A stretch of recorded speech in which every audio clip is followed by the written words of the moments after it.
Those who have studied history know that nothing invigorates and empowers an authoritarian regime more than a spectacular act of violence, some sudden and senseless loss of life that allows the autocrat to stand on the smoking rubble and identify himself as the hero.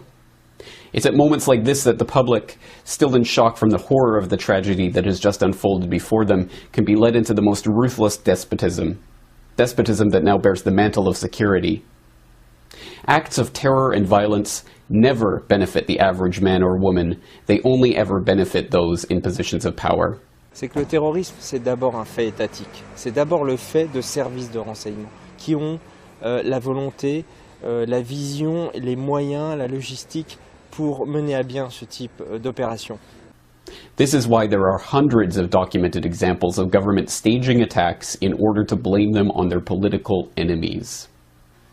Et donc la création de cellules, on infiltre les milieux radicaux, qu'ils soient d'extrême droite, d'extrême gauche, islamistes, tout ce que vous voulez, ultra-religieux, on les infiltre, on détecte par des méthodes qui sont parfaitement rodées psychologiquement les profils susceptibles d'aller jusqu'au bout de l'acte.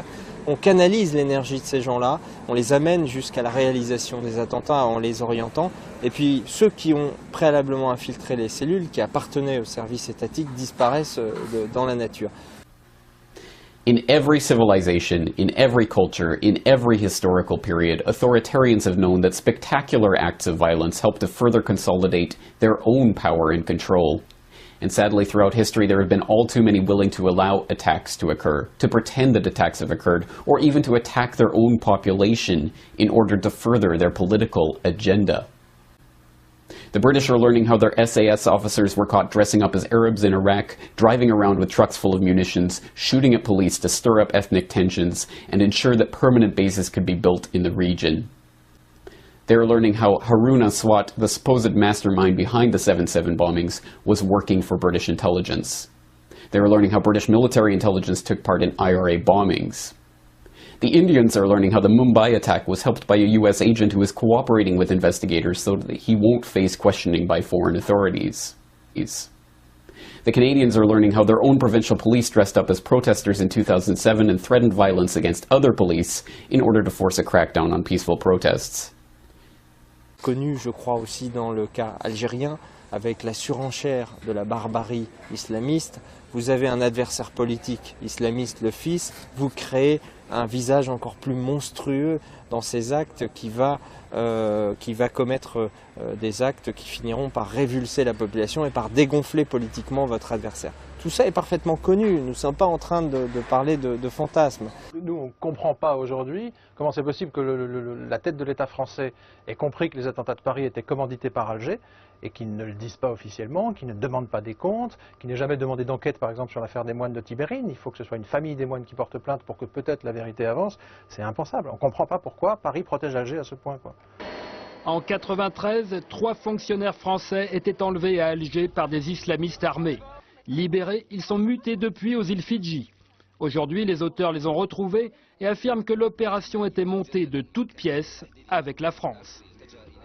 Jean-Charles Marcagny, alors conseiller de Charles Pasqua, donne son feu vert à une opération de guerre psychologique pour enlever des fonctionnaires français, pour émouvoir l'opinion et pour justifier des rafles d'opposants algériens en France. On a vu Marcagny à ce sujet, on a vu Pasqua.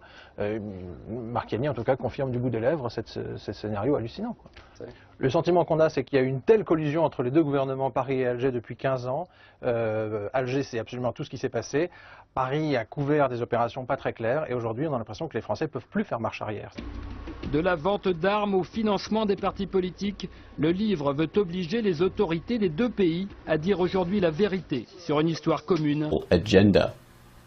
To think that such staged provocations and false flag attacks no longer occur would be as unrealistic as believing that human nature itself has changed, that powerful people no longer seek to increase their power, that influence is never used for deceit or manipulation, that lies are no longer told to satisfy greed or slake the thirst for control.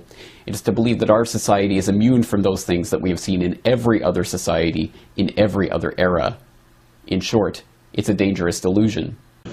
Vous avez quand même dit que, d'une certaine manière, le pouvoir politique pourrait favoriser la qualification d'actes répréhensibles mais, en actes terroristes pour Pourquoi? Pour que la population se sente en sécurité avec ce gouvernement? Je crois qu'on a suffisamment à faire avec le terrorisme réel pour qu'on n'aille pas en inventer un qui n'existe pas, qui relève peut-être d'autres procédures. Donc, mais pourquoi il invente le pouvoir alors?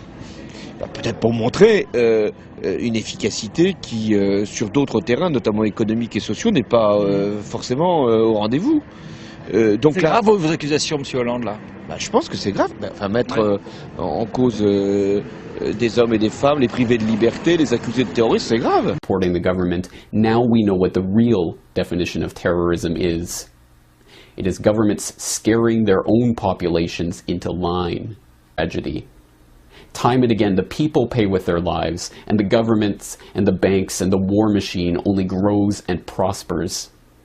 The people do not want terrorism because it does not benefit them. It only benefits the existing power structure.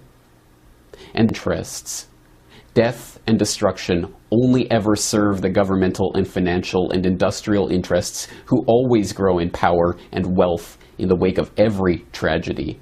And this time, if there is another staged event to blame on the government's enemy of the day, the people will know who to blame.